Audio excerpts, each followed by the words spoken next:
Salam sejahtera dan bertemu kembali di channel saya BP Jaya. Okey, hari ini saya nak kongsikan satu lagi pengalaman saya sendiri iaitu berkahwin dengan warga asing. Okey.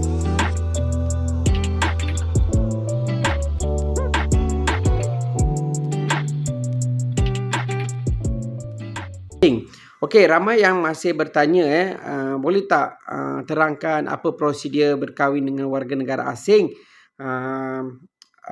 Sama ada warga negara Malaysia ataupun warga negara asing yang nak berkahwin warga negara Malaysia.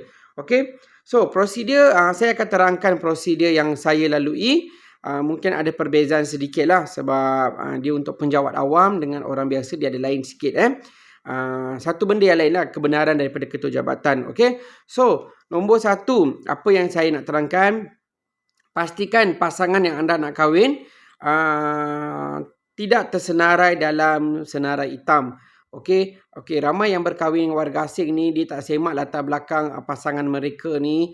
Mereka pernah ada blacklist ataupun tinggal kosong di Malaysia.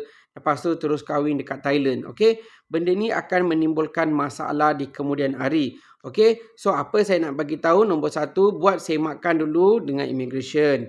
Lepas tu isi borang-borang yang disediakan. Lepas tu bila dah okey semua, proses perkahwinan dilakukanlah mengikut adat dan kerajaan punya undang-undang. Kalau macam non-Muslim dengan JPN dia kena daftarkan perkahwinan, manakala yang Islam di Jabatan Agama Islam lah untuk mendaftarkan perkahwinan.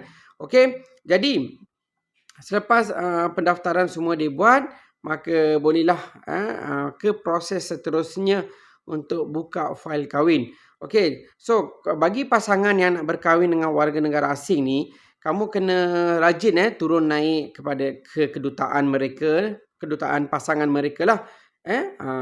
Wisma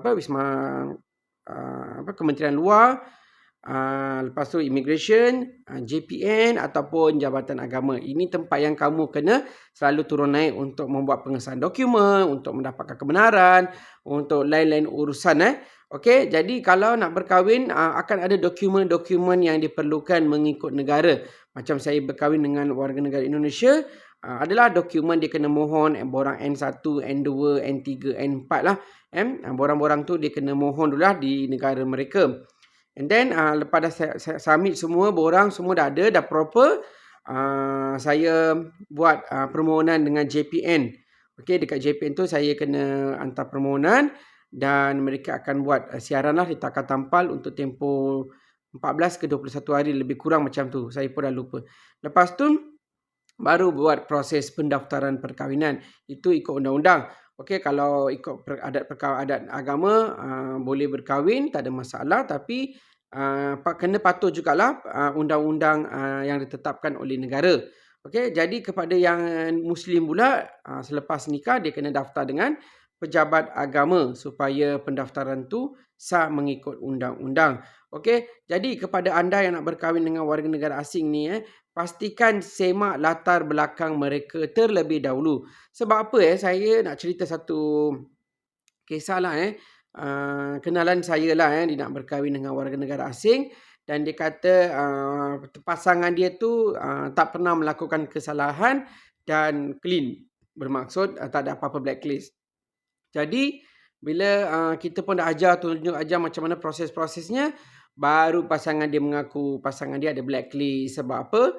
Dulu dia balik mengikut compound. Jadi urusan tu akan susahlah pasangan dia nak masuk Malaysia tak lepas sebab blacklist kan. Jadi sebelum nak berkahwin tu semak latar belakang pasangan anda. Kadang-kadang pasangan anda ni dibagi pasport baru untuk semak dah latar belakang, padahal dia telah buat kesalahan atas pasport lama.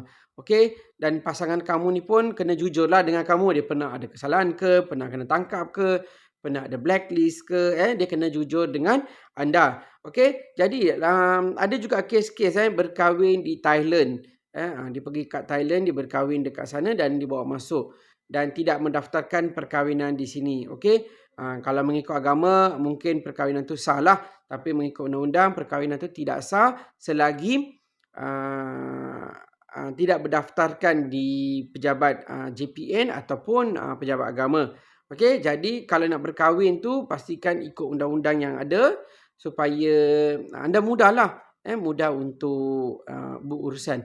Okey, bagi penjawat awam, okey, ada yang tanya penjawat awam ni boleh kahwin ke?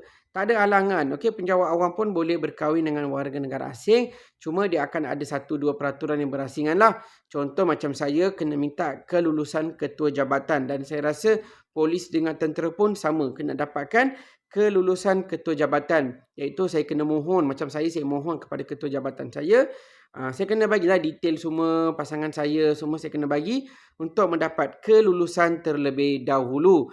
Kalau agensi lain saya tak pasti, kalau ada info ya orang boleh komen dah. Okey, yang saya pasti immigration, polis, tentera ni kena dapatkan kelulusan ketua jabatan sebelum berkahwin dengan warga negara asing. Okey, so kalau ada apa-apa soalan boleh tanya ataupun boleh komen di ruangan komen. Terima kasih kepada anda yang belum follow, jangan lupa untuk follow channel saya untuk mendapatkan info-info yang akan saya update dari masa ke semasa. Itu saja daripada saya. Terima kasih dan jumpa lagi.